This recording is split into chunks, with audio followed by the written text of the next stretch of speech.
जी बेटा, तो ये अब एक एक क्वेश्चन हम करने लगे हैं जो इनकम स्टेटमेंट और बैलेंस शीट से रिलेटेड है, यानी स्टेटमेंट ऑफ फाइनेंशियल पोजीशन से ये रिलेटेड है क्वेश्चन। और इसके अंदर ये हमारे पास ट्रायल बैलेंस गिवन है। तो इसको सबसे पहले हम इसे थॉरोली तरह इसको देखते हैं कि कौन-कौन से बैलेंसेस गिवन है और इसके अंदर हमने क्या-क्या चीज़ें हमने इसके अंदर बनानी है। The following information is taken from the books of Richard Ben at the end of his recent year of trading on 31st दिसंबर 2018।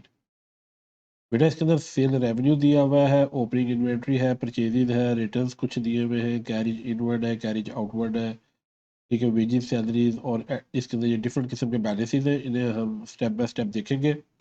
और यहाँ सबसे पहले तो हम इसकी रिक्वायरमेंट देख लेते हैं। इसके अंदर सबसे पहले उसने हमें बोला कि prepare an income statement for the year ended 31st December 2018 and in part B prepare the statement of financial position as at 31st December 2018।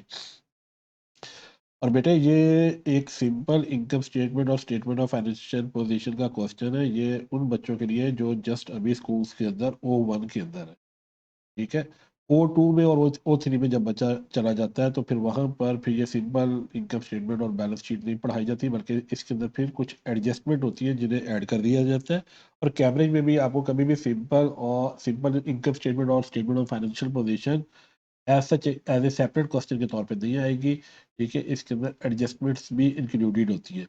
लेकिन O1 के बच्चे को अभी एडजस्टमेंट्स नहीं पढ़ाई जाती और O1 के बच्चे को अभी जस्ट सिंपल इनकम स्टेटमेंट बताई जाती है कि उसे एक सिंपल इनकम स्टेटमेंट को कैसे क्रिएट करना है और स्टेटमेंट ऑफ फाइनेंशियल पोजीशन को कैसे क्रिएट करना है। तो बेटा याद रखिएगा कि इनकम स्टेटमेंट जो है ये बिजनेस को at the end of the financial year, ये जस्ट बिजनेस को डिस्क्राइब करती है कि बिजनेस प्रॉफिट गेन कर रहा है या लॉस गेन कर रहा है। जबकि स्टेटमेंट ऑफ फाइनेंशियल पोजीशन जो है ये बिजनेस को at the end of the financial year में उसके एसेट्स, लायबिलिटीज और कैपिटल का कंपैरिजन बताता है। और वहाँ पर अकाउंटिंग इक्वेशन का एक फॉर्मेट व्यू हमें वहाँ पे देखने को मिलता है। तो बेटा सबसे पहले हम स्टार्ट करते हैं अपनी इनकम स्टेटमेंट बनाने के लिए। और इनकम स्टेटमेंट बनाने के लिए आपको पता है कि इनकम स्टेटमेंट का सबसे पहले आपने टाइटल देना है और उसको फिर आपने सेल्स रेवेन्यू से स्टार्ट करना है, जो कि यहाँ पे हमारे पास सेल्स रेवेन्यू की वैल्यू दी हुई है 47,000। तो बेटा मैं डायरेक्ट अब आपको सोल्यूशन के ऊपर लेके जाऊंगा, वहाँ पे हम देखते हैं कि 47,000 को हमने कैसे लिखा है। और जो सोल्यूशन के अंदर फॉर्मेट है ऐसा ही फॉर्मेट आपने एग्जाम में क्वेश्चन को सॉल्व करते हुए यूज़ करना है। तो ये बेटे हमारे सामने इनकम स्टेटमेंट बनी हुई है, इसको हम स्टेप बाय स्टेप इसके एक एक स्टेप को अंडरस्टैंड कर लेते हैं। देखिए सबसे टॉप पे आप जो है क्या करोगे, टाइटल लिखोगे, फिर आप इनकम स्टेटमेंट की हेडिंग लिखोगे, जो income statement for the year ended, यहाँ पे ये वर्ड यूज़ करोगे for the year ended 31st December 2018। और बेटे मोस्टली एग्जाम में ऐसे होता है कि जब एग्जाम में आपको इनकम स्टेटमेंट बनाने के लिए बोला जाता है तो ये आपको वहाँ पे लाइन्स दी हुई होती है, उसके टॉप के ऊपर ये वाली हेडिंग्स समटाइम्स गिवन होती है और समटाइम्स O1 के केस के अंदर समटाइम ये जो पेपर सेटर्स होते हैं वो ये हेडिंग नहीं भी लिखते और ये बच्चे को खुद लिखनी पड़ती है। तो याद रखिएगा क्वेश्चन के अंदर आप जब देखोगे कि जिस जो नेम होगा उस कंपनी का या उस ऑनर का जिसकी आप इनकम स्टेटमेंट बनाने जा रहे हो, यहाँ पर देखिए रिचर्ड बेन का उसने रेफरेंस दिया है कि रिचर्ड बेन की हमने इनकम स्टेटमेंट बनानी है। तो फिर हमने इनकम स्टेटमेंट के टॉप पे हमने रिचर्ड बेन का ही टाइटल जो है नेम एज ए टाइटल के तौर पे यूज़ करना है। और इसके नीचे फिर हमने income statement for the year ended 31st December, जिस डेट पे हम इनकम स्टेटमेंट बनाने जा रहे हैं उस डेट को हम यहाँ पे मेंशन करेंगे। तो सबसे पहले बेटे हमने सेल्स रेवेन्यू की हेडिंग दी और देखिए ये 47,000 हमने सेल्स लिख दी। अब बेटे यहाँ पे आपको नजर आ रहा है सेल रिटर्न भी, तो let's see first find the this sale return या return inwards from the question. तो बेटे क्वेश्चन के अंदर अगर आप देखो तो यहाँ पर आपको अब रिटर्न अगर आप फाइंड करते हो इन सारे बैलेंसेस के अंदर, इन सारे बैलेंसेस में अगर आप देखोगे तो आपको टिपिकली रिटर्न इनवर्ड्स कहीं पे भी नजर नहीं आएगा। ना ही यहाँ पर उसने सेल रिटर्न का वर्ड यूज किया, बल्कि उसने यहाँ पे क्या किया, एक सिंपल एक रिटर्न का रेफरेंस यहाँ पे उसने दिया हुआ है, रिटर्न की हेडिंग दी हुई है और रिटर्न की हेडिंग के सामने आपको दो वैल्यू नजर आ रही है, एक 2400 है और एक 1400 है। अब बेटे बच्चे के लिए यहाँ पे अंडरस्टैंड करना बड़ा ज़रूरी होता है कि रिटर्न इनवर्ड की जब वो बात कर रहा है तो रिटर्न इनवर्ड में हम कौन सी वैल्यू दोनों में से यूज़ करेंगे। याद रखिएगा बेटे रिटर्न इनवर्ड जो होता है ये आपका वो रिटर्न होता है जो कस्टमर आपको रिटर्न करता है, यानी कि जब गुड्स आपके पास वापस रिटर्न हो जाती है, ठीक है, उसे हम रिटर्न इनवर्ड या हम उसे सेल रिटर्न भी बोलते हैं। और सेल रिटर्न और रिटर्न इनवर्ड की जो नेचर होती है बेटे वो डेबिट होती है, ठीक है। तो जब आपको रिटर्न्स के साथ यहाँ पे या तो वो एग्जाम में क्या करेगा, आपको यहाँ पे रिटर्न इनवर्ड्स और रिटर्न आउटवर्ड्स की सेपरेट हेडिंग्स के साथ भी बैलेंसेस दे सकता है। अगर उसने बैलेंस को एक कॉलम में ही दिया हो। अगर उसने बैलेंसेस ट्रायल बैलेंस की शेप में दिए हो तब भी वो आपको सेपरेट हेडिंग के साथ रिटर्न इनवर्ड और रिटर्न आउटवर्ड दे सकता है। लेकिन सम टाइम ऐसे होता है कि वो एक सिंगल हेडिंग भी यूज़ कर लेता है। अब सिंगल हेडिंग उसने जब यूज़ किया तो यहाँ पर उसने इसके साथ दोनों वैल्यू, डेबिट साइड में भी वैल्यू यूज़ कर दी है और क्रेडिट साइड में भी वैल्यू आपको दे दी है।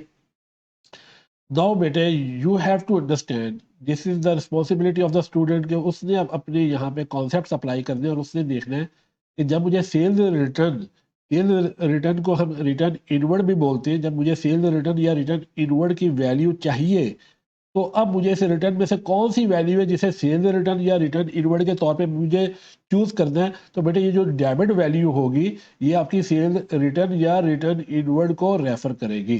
कीप इट रिमेंबर, जो डेबिट साइड पे वैल्यू होगी ये सेल्स रिटर्न या रिटर्न इनवर्ड को रेफर करेगी। ठीक है, लेकिन जरूरी नहीं है कि एग्जाम में क्वेश्चन में वो आपको इसी तरह रिटर्न के साथ हेडिंग दे। वो यहाँ पे रिटर्न इनवर्ड का भी वर्ड लिख सकता है, यहाँ पे वो सेल्स रिटर्न का भी वर्ड लिख सकता है। ठीक है, रिटर्न इनवर्ड लिख दे या सेल्स रिटर्न लिख दे, लेकिन जो डेबिट साइड पे रिटर्न की वैल्यू होगी वो आपका रिटर्न इनवर्ड और सेल्स रिटर्न को रेफर करेगा। अब बेटे अब इस रिटर्न इनवर्ड को या सेल रिटर्न को हम क्या करेंगे, सेल में से माइनस करके हम नेट सेल को फाइंड आउट करेंगे। Let's see the solution. तो सॉल्यूशन में ये देखिए हमें नजर आ रहा है, हमने यहाँ पर रिटर्न इनवर्ड की हेडिंग के साथ ये 2400 को हमने माइनस किया हुआ है 47,000 में से, और फिर we are getting the net sale value 44,600। अच्छा बेटा यहाँ पर हमारे पास अब जो हमारे पास नेट सेल हमारी फाइंड आउट हो गई है। अगर देखें एग्जाम में आपको ये रिटर्न इनवर्ड या सेल रिटर्न ना दिया हुआ हो तो बेटा जो आपकी सिंपल सेल की वैल्यू होगी, सिंगल वैल्यू जो होगी सेल्स की, यही आपकी नेट सेल की वैल्यू भी होगी। तब आपने क्या करना है, अगर उसने ये रिटर्न इनवर्ड या सेल रिटर्न आपके क्वेश्चन में गिवन ना होता तो फिर आप क्या करते हैं, इस सेल्स की वैल्यू को डायरेक्टली लास्ट कॉलम में लिख देते। ठीक है, और यही आपकी नेट सेल होनी थी। लेकिन ज़रूरी नहीं है कि रिटर्न इनवर्ड दिया हुआ हो। ठीक है, ऐसा नहीं आपने करना कि आप अपने एग्जाम में जब क्वेश्चन सॉल्व करो तो वहां पर आप फाइंड करते रहोगे भाई मुझे रिटर्न इनवर्ड तो मैंने सीखा था वीडियो के अंदर, लेकिन वहां पर मुझे रिटर्न इनवर्ड नजर नहीं आ रहा तो यहाँ पे पेपर में कोई क्वेश्चन में प्रॉब्लम है। नहीं, ऐसा नहीं है। रिटर्न इनवर्ड अगर गिवन होगा तो फिर आप इस तरह से यूज करोगे, आप उसे सेल रिटर्न में से माइनस कर दोगे। अगर वो गिवन नहीं होगा तो फिर बेटे आप डायरेक्ट सेल को ही लास्ट कॉलम में लिख दोगे। ठीक है, और फिर उससे उसी वही आपकी नेट सेल की वैल्यू होगी। अच्छा बेटा सेल सेल की वैल्यू लिखने के बाद फिर आपको क्या करना है, you have to write the cost of sale. अब कॉस्ट ऑफ सेल के लिए आपको डिफरेंट हेडिंग यूज करनी है और आपने कॉस्ट ऑफ सेल फाइंड करनी है। कॉस्ट ऑफ सेल्स का मतलब ये है कि आपने उन गुड्स की कॉस्ट को कैलकुलेट करना है जिनको एक्चुअली आपने सेल्स करके ये रेवेन्यू जनरेट किया है। ठीक है, क्योंकि जब ये आप रेवेन्यू जनरेट किया है गुड्स को सेल करके तो फिर आप उन्हीं गुड्स की कॉस्ट को भी इसमें से माइनस करोगे, तब आपके पास एग्जैक्ट प्रॉफिट आएगा। हालांकि आपके पास कुछ ऐसी ऐसी गुड्स भी होगी जो कि बिजनेस में सेल नहीं हुई हुई, तो बेटे आप उनकी कॉस्ट को इसमें से माइनस नहीं करोगे। ठीक है, अब जो बेटे सबसे पहली हेडिंग आपने देखनी होती है क्वेश्चन के अंदर, वो आपने कौन सी देखनी है, वो आपने देखनी है ओपनिंग इन्वेंट्री की। ओपनिंग इन्वेंट्री आपकी वो गुड्स होती है जो लास्ट ईयर आपकी सेल नहीं होती और अब वो इस साल जब ट्रांसफर होगी आपके करंट ईयर में, जब वो प्रीवियस ईयर से ट्रांसफर होगी तो सबसे पहले इस साल की करंट ईयर की सेल में से सबसे पहले ये आपकी ओपनिंग इन्वेंट्री सेल होगी। तो इसलिए हम इसकी कॉस्ट को सबसे पहले अपनी कॉस्ट ऑफ सेल में यहाँ पर हम इसे ऐड करेंगे। ठीक है, ये ओपनिंग इन्वेंट्री को हमने यहाँ पे ऐड कर दिया बेटे। इसके बाद बेटे जो नेक्स्ट हमारे पास हेडिंग होगी कॉस्ट की, वो बेटे हमारे पास परचेजेज होगी। और हम परचेजेज अगर फाइंड करें यहाँ पर इस क्वेश्चन में से तो ये हमारे पास परचेजेज गिवन है, ये हमारे पास 18,500 की ये परचेजेज दी हुई है। अच्छा बेटे जब परचेजेज दी हुई है तो देखिए हमें नजर आ रहा है कि यहाँ पर परचेजेज के साथ साथ उसने हमें रिटर्न के अंदर एक क्रेडिट वैल्यू भी दी हुई है। ये बेटे जो क्रेडिट वैल्यू होती है ये आपकी परचेज रिटर्न होती है। तो जब परचेजेस भी गिवन हो और परचेज रिटर्न भी गिवन हो तो बेटे फिर ये नेट परचेजेस नहीं होगी। 18,500 में से आपको पहले क्या करना है, आपको 1400 को माइनस करके आपको पहले नेट परचेजेस फाइंड आउट करना है, फिर उसकी वैल्यू को आप कॉस्ट में ऐड करोगे। ठीक है, तो देख लीजिए सोल्यूशन में हमने इसको कैसे किया है। तो बेटा यहाँ पे सोल्यूशन में देखो कि परचेजेस, ये परचेजेस हमने लिखा और परचेजेस करते वक्त फिर हमने एक ट्रांसपोर्ट कॉस्ट भी हमने पे की है, कैरिज इनवर्ड, यानी गुड्स को हमें अपने डोर स्टेप पर डिलीवर करवाने के लिए वी हैव टू पे अ transport cost, it is called carriage inward. अगर ये भी आपको क्वेश्चन में गिवन हो तो बेटा आप सबसे पहले क्या करोगे, इसे परचेजेस में ऐड कर दोगे। तो ये परचेजेस के साथ अगर हम देखें तो ये हमारे पास कैरिज इनवर्ड दिया हुआ है। कैरिज इनवर्ड भी आपकी कॉस्ट है और कैरिज आउटवर्ड भी आपकी कॉस्ट है, लेकिन कैरिज आउटवर्ड आपकी वो कॉस्ट होती है जो सेल्स के साथ रिलेटेड होती है। ठीक है, जब आप गुड्स को सेल करते हो, लेकिन कैरिज इनवर्ड आपकी वो वाली ट्रांसपोर्ट कॉस्ट है जो आपकी परचेजेस के साथ रिलेटेड है जब आप गुड्स को परचेज करते हो। तो जब आप गुड को परचेज करोगे और गुड्स की परचेजेस की वैल्यू को लिखोगे तो उसमें कैरेज इनवर्ड की वैल्यू को भी आप ऐड कर दोगे, क्योंकि ये भी आपकी कॉस्ट बन जाती है। तो फर्स्ट टाइम पे जब भी आप गुड्स कोई मार्केट से खरीदते हो और उसके ऊपर कोई ट्रांसपोर्ट कॉस्ट भी आप पे करते हो तो ट्रांसपोर्ट कॉस्ट उसकी ओरिजिनल कॉस्ट में ऐड हो जाएगी, ठीक है, और ये आपकी कॉस्ट बन जाएगी। इसके बाद बेटा फिर आपको क्या करना है, आपने दोनों कॉस्ट पे ऐड करने के बाद फिर इनमें से अगर आपके पास कोई परचेजेज रिटर्न हो तो फिर आपने परचेजेज रिटर्न को इनमें से माइनस करना है, ठीक है मेरा बेटा, ये याद रखिएगा आप। तो अब हम देखते हैं जी सोल्यूशन के अंदर। तो सोल्यूशन में बेटे आप देखो हमने क्या किया, परचेजेस हमने 18,500 की लिखी, हमने ये ऐड कैरेज इनवर्ड जो है हमने 1300 इसमें ऐड कर दिया, और इसमें से रिटर्न आउटवर्ड जो कि हमारी परचेज रिटर्न होती है। एक्चुअली रिटर्न आउटवर्ड का वर्ड जो है, अब ये आपकी नई टर्मिनोलॉजी है जिन्हें आपने यूज़ करना है, यहाँ पे परचेज रिटर्न का वर्ड भी यूज़ किया जा सकता है। तो आप उसको क्या करोगे, उसको माइनस कर दोगे टोटल कॉस्ट में से, परचेजेस की कॉस्ट में से, then you will get this net purchases, ठीक है जी। तो ये नेट परचेजेज आपकी फिर एक्चुअल कॉस्ट हो जाएगी, जिसे आप ओपनिंग इन्वेंट्री के साथ यूज़ करोगे। ओपनिंग इन्वेंट्री आपकी कॉस्ट की फर्स्ट आइटम है। इसके बाद फिर you have to add net purchases. Net purchases को कैलकुलेट करने के लिए आपको क्या करना पड़ा, परचेजेस, परचेजेस में कैरेज इनवर्ड ऐड करना पड़ा और रिटर्न आउटवर्ड्स को माइनस करना पड़ा। तो फिर आपने ओपनिंग इन्वेंट्री और परचेजेस को ऐड करके टोटल कॉस्ट फाइंड कर ली। ये बेटे 22,000 आपकी टोटल कॉस्ट है उन गुड्स की जिनको आपने खरीदा था।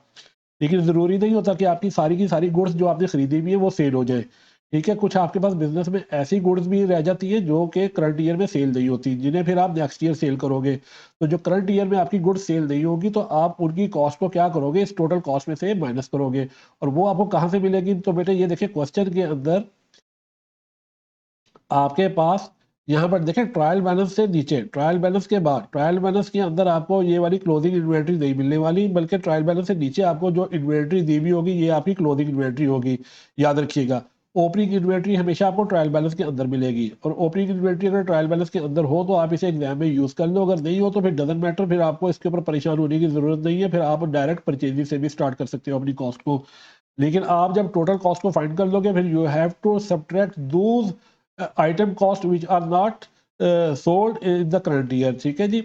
तो उसके लिए आपने बेटे फिर क्या करना है, आपने ये क्लोजिंग इन्वेंट्री को फाइंड करके आपने टोटल कॉस्ट में से माइनस करना है। तो लेट्स सी द सॉल्यूशन। तो बेटे ये देखें सॉल्यूशन के अंदर आपके पास, आपको नजर आ रहा है कि आपके पास ये क्लोजिंग इन्वेंट्री की वैल्यू 4500, इसे आप टोटल कॉस्ट 22,000 में से माइनस करने जा रहे हो, ठीक है। इसे माइनस करोगे तो then you will get exact cost of sale of those goods जो एक्चुअली आपकी सेल हुई है, ठीक है। तो इसके बाद फिर जो आपके पास ग्रॉस प्रॉफिट आएगा ये आपका रिलायबल प्रॉफिट हो जाएगा।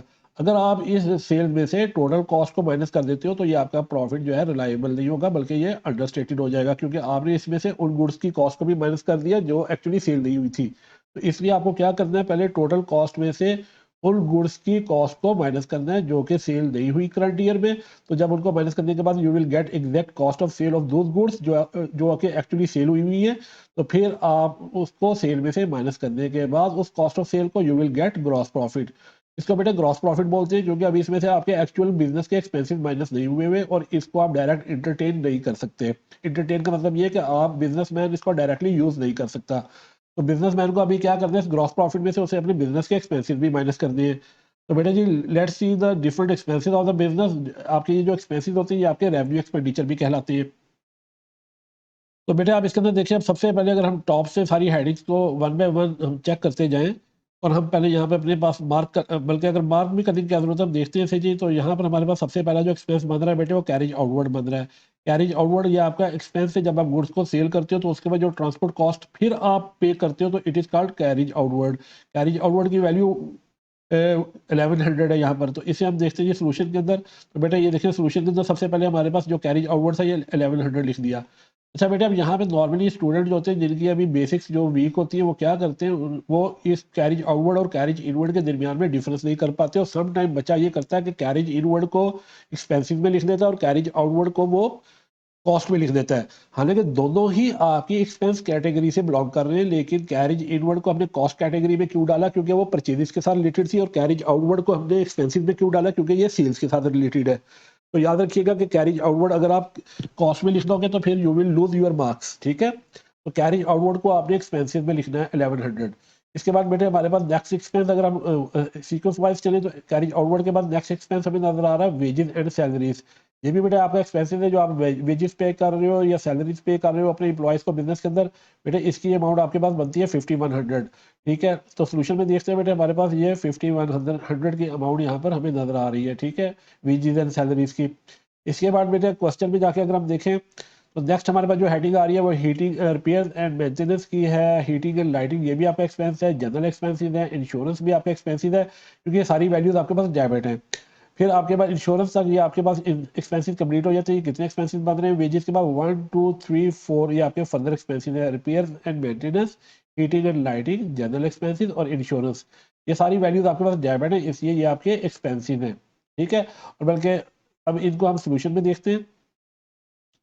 तो बेटे ये देखें carry outward wages and salaries, repair and maintenance, heating and lighting की वैल्यू बेटे जनरल एक्सपेंसिव और इंश्योरेंस की वैल्यू हमने यहाँ पर एक्सपेंसिव में ऐड कर दी। यहाँ से ये हमने टोटल एक्सपेंसिव कैलकुलेट कर दिया और बेटे इसे जब हम ग्रॉस प्रॉफिट में से माइनस करेंगे तो टोटल एक्सपेंसिव जो है ये आपके प्रॉफिट फॉर द ईयर बन जाएंगे। अच्छा लेकिन बेटे यहाँ पे आपको एक और जो है यहाँ पे अदर इनकम की हेडिंग नजर आ रही है। अदर इनकम जो है आप यहाँ पर एक्सपेंसिव के बाद भी लिख सकते हो। इस अदर इनकम को अगर आपकी अंडरस्टैंडिंग है तो आप ग्रॉस प्रॉफिट के बाद भी ऐड कर सकते हो। तो let's find the this other income in the question।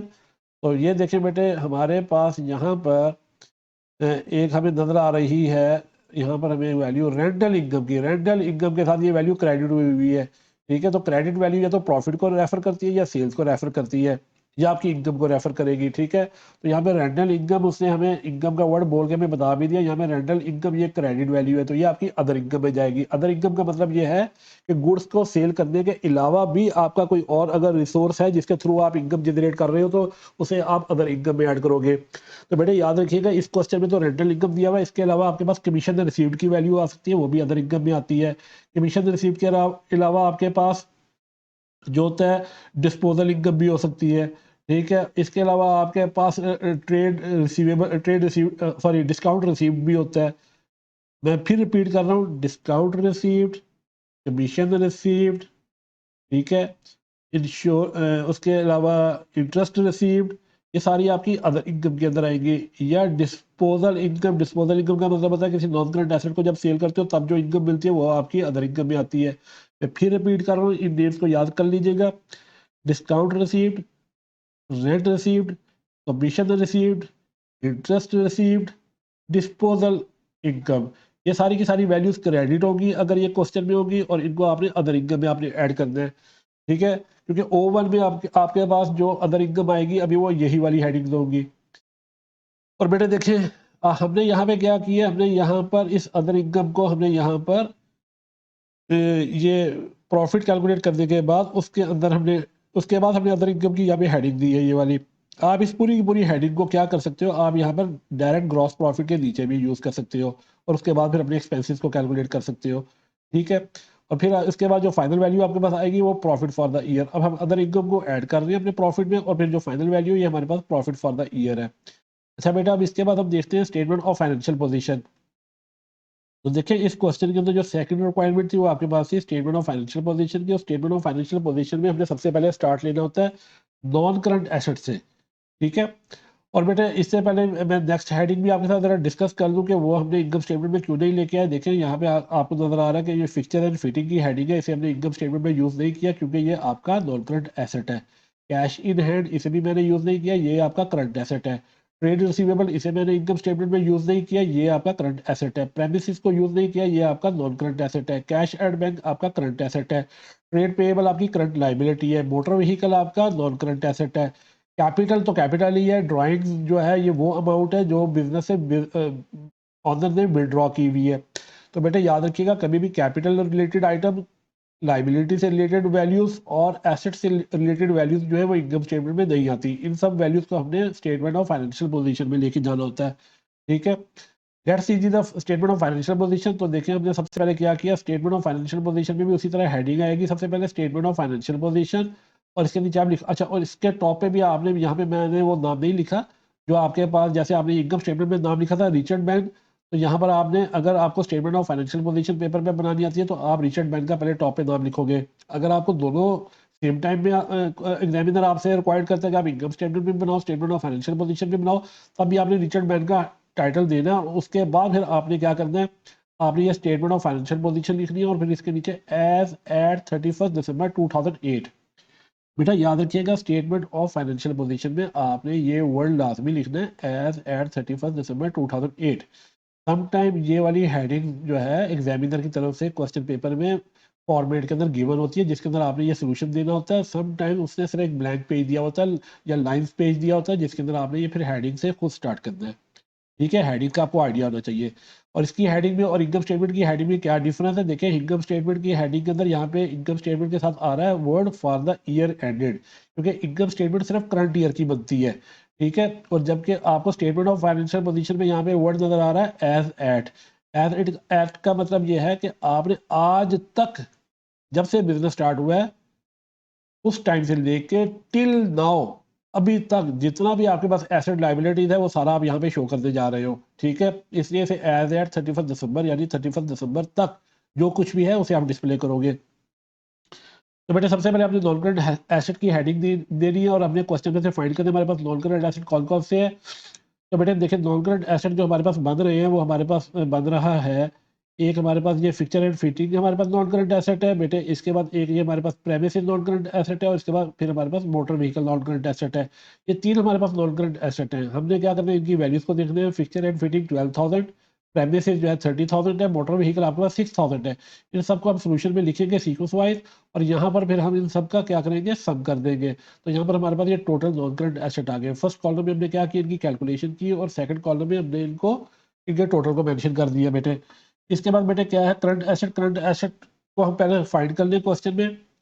बेटा याद रखिएगा अभी ओवर में जो आप स्टेटमेंट ऑफ फाइनेंशियल पोजीशन बनाने जा रहे हो इसके अंदर जो करंट एसेट्स आपको मिलेंगे वो आपके पास जस्ट 4 टाइप्स के होंगे। सबसे पहले आपने क्लोजिंग इन्वेंट्री को करंट एसेट में लिखना है। ठीक है, सबसे पहले आप क्या करोगे, इस क्लोजिंग इन्वेंट्री को करंट एसेट में लिखोगे। इसके बाद क्लोजिंग इन्वेंट्री के बाद बेटे आपने ट्रेड रिसीवेबल को फाइंड करना है। याद रखिएगा वो आपकी सेकंड हेडिंग होनी चाहिए। ये ट्रेड रिसीवेबल की वैल्यू को आप पकड़ोगे और इसको आप करंट एसेट में लिख दोगे। इसके बाद फिर आपने फाइंड करना है कैश इन हैंड और कैश एट बैंक, और ये कैश इन हैंड भी आपको मिल गया और ये बेटे ये कैश एट बैंक भी आपके पास गिवन है। ठीक है, ये चार वैल्यूज हो गई जो आपकी करंट एसेट में आएंगी। और इनको आप सीक्वेंस वाइज इनका सीक्वेंस कैसे यूज करोगे, सीक्वेंस वैसे ऊपर नीचे हो सकता है लेकिन आपने यही सीक्वेंस याद रखना है। सबसे पहले क्लोजिंग इन्वेंट्री, फिर आपने ट्रेड रिसीवेबल, फिर आपने कैश एट बैंक, फिर आपने कैश इन हैंड। इस सीक्वेंस में आप इनकी वैल्यूज को लिख के इनका भी सम कर दोगे। और यहाँ पे बेटा ये देखो हमने क्या किया, इसी हेडिंग को हमने यूज किया इन्वेंट्री। ये इन्वेंट्री के अंदर जो वैल्यू मैंने यहाँ पे लिखी है ये क्लोजिंग इन्वेंट्री की वैल्यू लिखी है। ठीक है, यहाँ पे आप सिंपल हेडिंग इन्वेंट्री भी दे सकते हो, यहाँ पे आप क्लोजिंग इन्वेंट्री का वर्ड भी यूज कर सकते हो, लेकिन टॉप पे आपने करंट एसेट की हेडिंग पहले लाजमी देनी है। इसके बाद यहाँ पे क्लोजिंग इन्वेंट्री लिखोगे और उसकी क्लोजिंग इन्वेंट्री की वैल्यू लिख दी, फिर आप ट्रेड रिसीवेबल लिखोगे और उसकी वैल्यू लिख दी बेटे आपने। फिर आपने कैश एट बैंक उसकी वैल्यू लिख दी, कैश इन हैंड उसकी वैल्यू लिख दी आपने। और याद रखिएगा स्टार्ट कीजिएगा, अगर इन्वेंट्री से आप स्टार्ट करेंगे यही फॉर्मेट यूज करेंगे तो ये बेटे अच्छा होगा आपके लिए। ठीक है, अब फिर आपने क्या करना है, ये नॉन करंट एसेट की वैल्यू और इसके अंदर ये करंट एसेट का जो टोटल है इन दोनों को ऐड करके ये टोटल एसेट्स आ जाएंगे आपके पास। यहाँ पे 60,000 हमारे पास टोटल एसेट्स आ गए। ठीक है, यहाँ तक बेटे आपका 50% जो है स्टेटमेंट ऑफ फाइनेंशियल पोजीशन का पोर्शन जो है वो आपका कंप्लीट हो गया।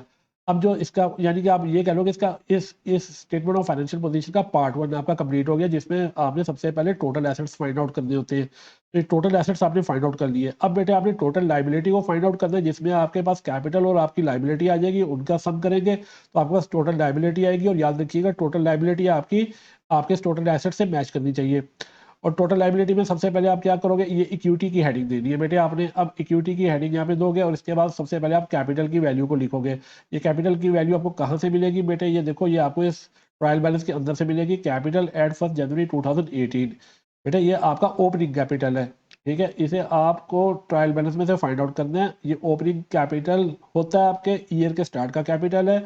ये आपको वैल्यू यहाँ से 52,000 मिल रही है और इसके अंदर आपने क्या करना है, आपने इसके अंदर जो आपने इनकम स्टेटमेंट में ये प्रॉफिट फॉर द ईयर आपने जनरेट करवाया था 17,300, इसे आपने ऐड कर देना है। क्या करना है बेटे, आपने कैपिटल की वैल्यू को पहले आपने ट्रायल बैलेंस में से फाइंड करना है और इसमें फिर आपने अपनी इनकम स्टेटमेंट में जो आपने प्रॉफिट जनरेट करवाया हुआ है आपने, तो उसकी वैल्यू को 17,300 को आपने ऐड कर देना है। और ये देखिए बेटे हमने यहाँ पर क्या किया, हमने यहाँ पर कैपिटल एट 1 जनवरी 2018 इसके अंदर हम ऐड कर रहे हैं प्रॉफिट फॉर द ईयर। ठीक है, ये हमारे पास टोटल आ जाएगी वैल्यू। और इसमें से बेटे हम ड्राइंग को लेस करेंगे। ड्राइंग ऐसी चीज़ होती है जो आपके कैपिटल को रिड्यूस करती है, क्योंकि ये वो उन चीज़ों की वैल्यूज है जिन्हें बिजनेस में से ऑनर विड्रॉ कर चुका हुआ है। तो ज़ाहिर बात है फिर उसकी अमाउंट से, उन चीज़ों की अमाउंट से या उस कैश से जो उसने विड्रॉ कर लिया या बैंक में से जो पैसे ले लिए उसने, उसकी वजह से उसका कैपिटल रिड्यूस हो जाएगा। और यहाँ पर ये जो कैपिटल की वैल्यू बनेगी 57,100, ये बेटा आपका एंड ऑफ ईयर का कैपिटल बन जाएगा। ये स्टार्ट ऑफ ईयर का कैपिटल, उसमें प्रॉफिट फॉर द ईयर हमने ऐड कर दिया। प्रॉफिट फॉर द ईयर को अपने इनकम स्टेटमेंट में से फाइंड आउट करना है और फिर ड्राइंग को अपने ट्रायल बैलेंस में से फाइंड आउट करना है। ड्राइंग को हमने इसमें इनमें माइनस कर देना और फिर we will get end of year capital. ठीक है बेटे। और देखें जी ड्राइंग हम देखते हैं जी ड्राइंग हमें कहाँ से मिलेगी। तो ड्राइंग अगर आप ट्रायल बैलेंस के अंदर देखो तो यहाँ पे ड्राइंग आपको कहीं ना कहीं आपको ड्राइंग हेडिंग्स में लाजमी नजर आ जाएगी। जैसे इसके एंड में दी हुई है ड्राइंग 12,200। अच्छा बेटा, जब आप अपना कैपिटल को फाइनली फाइंड कर लिया आपने कैपिटल एंड ऑफ ईयर का, तो इसके बाद बेटे आपने इसके अंदर लाइबिलिटी ऐड कर दी। और अभी O1 के अंदर जो आपके पास लाइबिलिटी होगी वो आपके पास बेटे ट्रेड पेएबल होगी। ट्रेड पेएबल की वैल्यू आपको यहाँ से मिल जाएगी। ये आपकी ट्रेड पेएबल की वैल्यू है, इसे आप देख लें बेटे। ये ट्रेड पेएबल की बेटे वैल्यू है, ठीक है। और ये वाली वैल्यू भी क्रेडिट होगी, याद रखिएगा। ये लाइबिलिटी की वैल्यू भी क्रेडिट होगी। इसे आप क्या करोगे, कैपिटल के अंदर ऐड कर दोगे। करंट लाइबिलिटी की हेडिंग दोगे ट्रेड पेएबल से पहले। तो ये देखिए ट्रेड पेएबल से पहले अपने यहाँ पे करंट लाइबिलिटी की हेडिंग दी हुई है, यहाँ पे ट्रेड पेएबल लिख के अपने इसको इसमें ऐड कर दिया। अच्छा बेटा, इस क्वेश्चन के अंदर जो है आपको नॉन करंट लाइबिलिटी नहीं मिली। हाँ, नॉन करंट लाइबिलिटी बेटे अगर होगी, अगर यहाँ पे वर्ड ये यूज किया हुआ होता बैंक लोन का, जो मैं आपको मेंशन कर देता हूँ। अगर बेटा कुछ इस तरह का वर्ड यूज होता,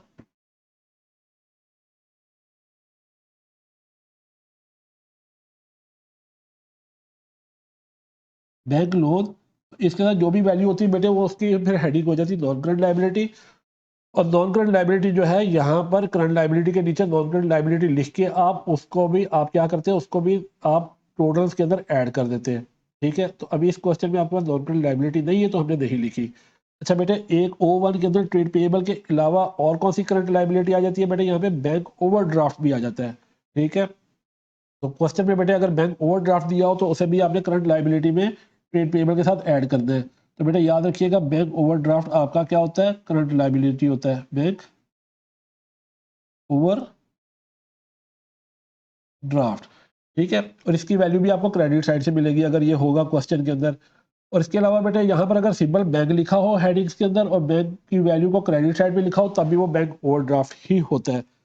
तो मेरा बेटा इस तरह आपने इस इनकम स्टेटमेंट और स्टेटमेंट ऑफ फाइनेंशियल पोजीशन को O1 के एग्जाम्स के अंदर आपने बनाना होता है। कहीं पर भी O1 का एग्जाम हो रहा हो तो वहां पर आपको सिंपल इनकम स्टेटमेंट और बैलेंस शीट ही करने को मिलती है।